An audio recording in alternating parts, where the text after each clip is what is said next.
You don't belong here, you high school dropout. Tom sneered at me while he said that. I was amazed at how confident he was about his education. This place is quite expensive. You need to be more aware. As soon as he said that, Tom suddenly started laughing. The other customers were looking at him, wondering what was going on. My daughter and I were also wondering what had happened. Oh, I see. You couldn't calculate the price because you're a high school dropout? He started laughing even harder. Even though there were other customers in the restaurant, Tom didn't seem to care at all. I thought I was used to Tom's usual behavior, but this time, I was angry because it felt like he had ruined the spot my daughter had reserved for us. I vowed to myself that it was time to teach him a lesson. My name is John, and I'm 57 years old. Now, for various reasons, I've returned to this small town factory and am working here again. I usually work at a different company, far removed from factory work. At 57, this factory job is tough on my body, especially since I'm not used to it. I started working here right after I graduated from high school. When I was in the second year of high school, my father, who was the president of this factory, passed away. Without time to mourn my father's death,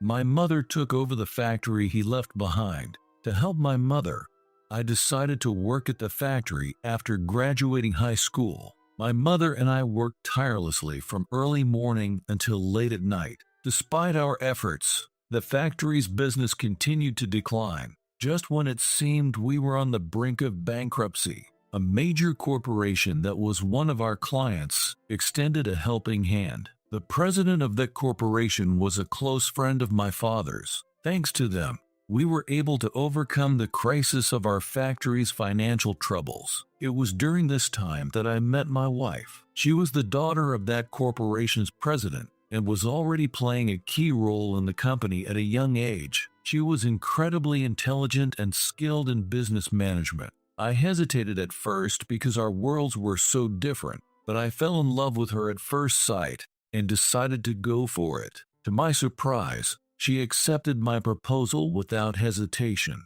I was over the moon, and every day was filled with happiness. It didn't take long for her father, Kyle, to like me, and we soon got married. After our marriage, Kyle and my wife convinced me to join their company. Kyle promised to take responsibility for the management of the factory I inherited from my father. With such an offer from Kyle, I had no reason to refuse, and I transferred to their company as they suggested. Shortly after that, our daughter Amy was born. Everything was going perfectly, and I was incredibly happy. However, that happiness didn't last long. One day, my wife passed away in an accident. My world went dark, and I even lost the will to live. But I realized I still had the daughter my wife left behind. I vowed at my wife's grave to raise our daughter well. Our daughter seemed to have inherited her mother's intelligence. With Kyle's support, she studied abroad and graduated at the top of her class from graduate school. After returning, she joined the company where Kyle and I worked. Now, she's helping me with my work. The mornings at the factory start early, and I woke up early to head to the factory. Back when I used to work here, I must have been much younger. Dragging my tired body from yesterday, I entered the factory. After holding the morning assembly with the employees, I got to work. At this factory, my job involves operating and adjusting the machines, and I work with them daily. There are various types of machines in the factory, and I'm familiar with each one's functions and characteristics, allowing me to operate any of them. I constantly monitor the machine's operational status and quickly respond to any issues, minimizing production line stops and troubles. I always think about how I can improve production efficiency by adjusting the machines and reviewing processes to reduce waste. It was during such a moment. Suddenly, I received an order to stop the machines. Wondering what was going on, I returned to the office and found a representative from a client company there. This representative had taken over as our factory's contact person 6 months ago. His name is Tom. Follow my instructions. Tom said, and then began to brag about his background at length. He graduated from an elite university and boasted about his high academic qualifications and abilities. I was stunned. Tom must have noticed my reaction. He asked me for my name. John, which university did you graduate from? It wasn't something to talk in front of other employees, but I answered honestly. I didn't go to college. Tom burst out laughing loudly. After laughing alone for a while, he asked further. I see. So you graduated from high school? Suppressing my irritation, I told Tom that I was a high school graduate. He was surprised and laughed even harder. A high school graduate? You've got to be kidding. Tom's reaction was quite exaggerated. While he was laughing uncontrollably, the gathered employees looked down silently. This is unbelievable. Someone with such low education exists here. Stopping the production line for this was infuriating. I asked Tom how this was related to our work. Tom approached me with an intimidating attitude. A high school graduate.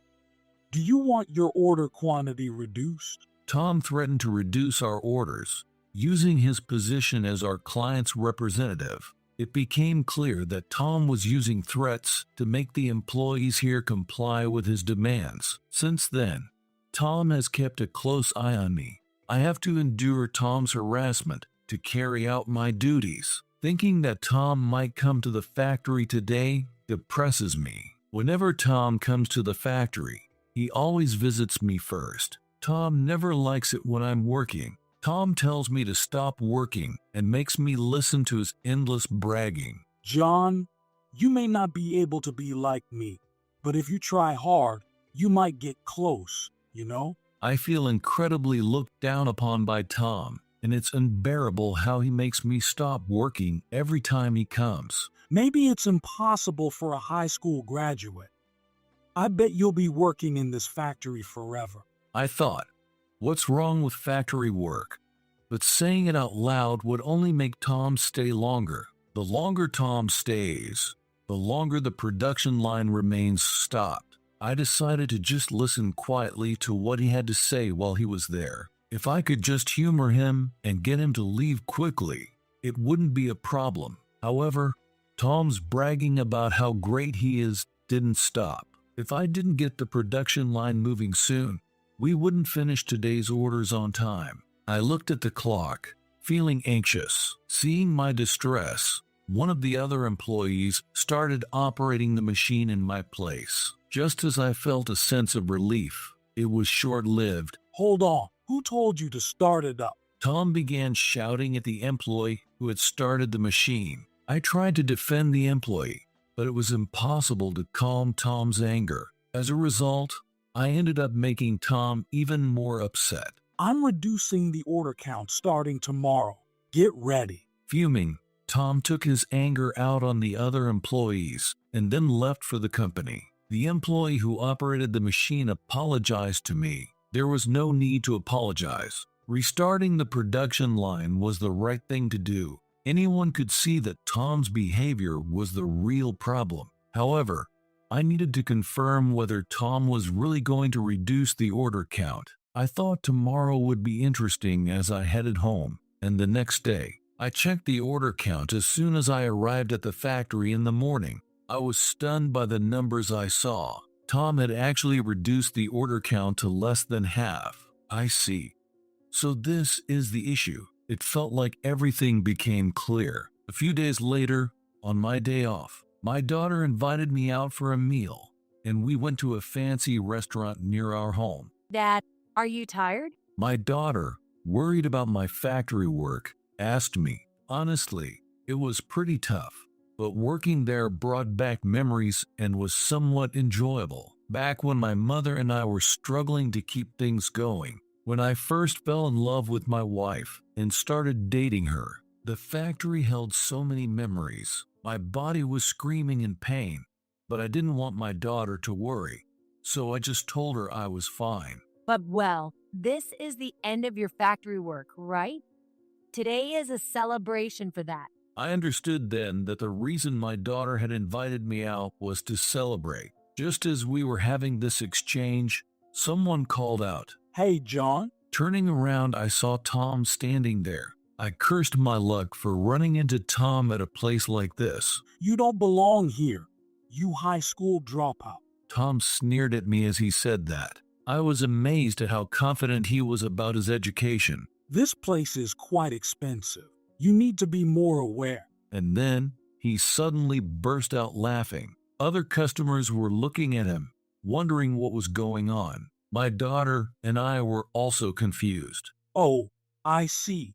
You couldn't calculate the price because you're a high school dropout? He laughed even louder. Despite other customers being present, Tom didn't seem to care at all. I thought I was used to his usual behavior, but this time it felt like he had tainted the spot my daughter had reserved for us, and I was furious. I vowed to myself that it was time to teach him a lesson. It was then that my daughter said, I've had it. I've reached my limit. with an angry expression, she stood in front of Tom. Surprised, Tom said, Is this John's daughter? I feel sorry for you, having a father with such low education. pretending to sympathize with her. My daughter had reached her breaking point. A rude brat like you should be fired immediately. She spat at Tom. Tom looked confused, not understanding what she had said. My daughter continued. Are you really that proud of your education? Tom, clearly provoked, turned red with anger. I graduated from an elite university and work for a major company. My daughter had a look on her face that said, so what? I thought it was impressive how Tom could call himself elite. So, which university did you graduate from? Tom asked my daughter. I knew he would ask that question. Tom should never have asked that question. Asking that question would undoubtedly lead to his downfall. My daughter quickly responded. CJBS. So what? She answered impatiently, but Tom didn't seem to understand. I thought it would be better for him not to ask further. Noticing Tom's confusion, my daughter rephrased. Cambridge Judge Business School. The graduate school of the University of Cambridge. Does that make sense? Yes, my daughter had studied abroad in the UK and graduated at the top of her class from the business school of the University of Cambridge. She returned with a solid foundation in business and management. Don't make me laugh. What's an elite university? And you're bragging about it yourself? My daughter looked completely exasperated. Tom's face was changing colors rapidly. He couldn't win against my daughter in terms of education. Still, Tom made a futile attempt to resist. No way. Don't think you can get away with such lies. As I tried to intervene, my daughter stopped me. With a sigh, she started speaking in German. Since I can't speak German, I had no idea what she was saying. Tom likely felt the same way. He stood there, stunned, as my daughter rattled off in German. Do you understand now? She finished in English. Tom seemed at a loss for words. My daughter wasn't simply angry about Tom bragging about his education. She knew how hard I had worked to get to my current position, despite only having a high school education. She had seen my struggles firsthand and couldn't tolerate anyone looking down on me. Tom, having been berated in German and then in English, was visibly shaken. Who do you think you're talking down to? Know your place. Tom didn't seem able to grasp what was being said. Of course not. If he understood, he wouldn't have behaved the way he did. What do you mean? My daughter, thoroughly irritated, delivered her final blow. Come to the president's office as soon as you get to work tomorrow.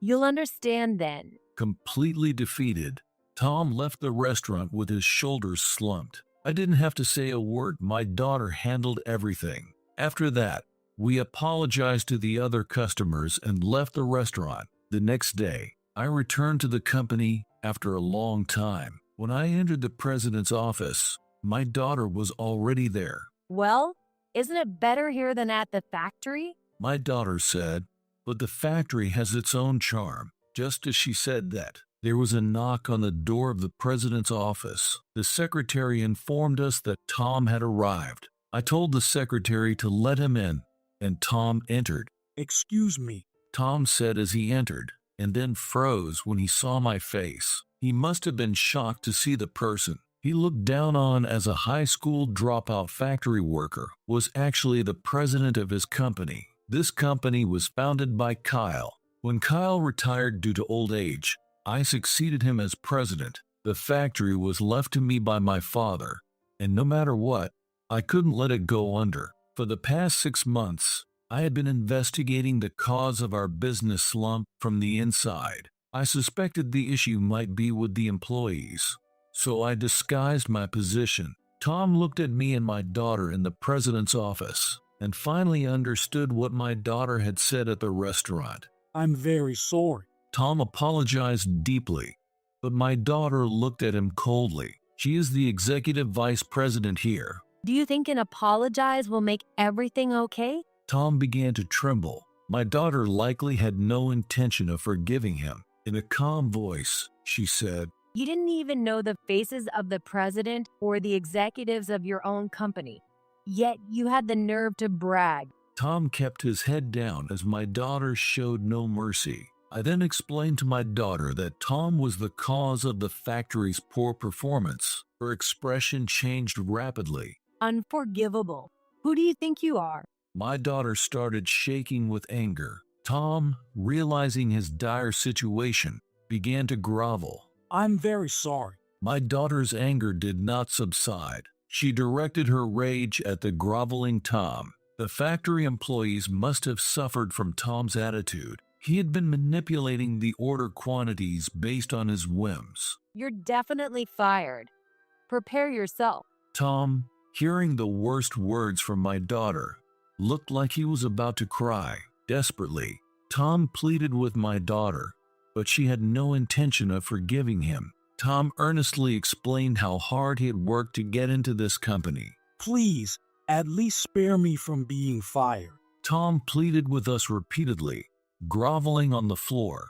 I told the secretary to call the department heads to the president's office immediately. While waiting, Tom stayed crouched, still pleading. The department heads arrived, wondering what was going on, and gathered in the office. Once everyone was present, I began to speak. I've discovered the cause of the factory's poor performance over the past 6 months. The department heads listened intently. I detailed the situation at the factory to everyone, and I've identified that the cause is Tom over there. I then recounted Tom's behavior towards the factory. The department heads began shouting at Tom after hearing my story. I watched for a while and then revealed that the cause wasn't just Tom. I turned to the HR director. How did someone like Tom get hired by our company?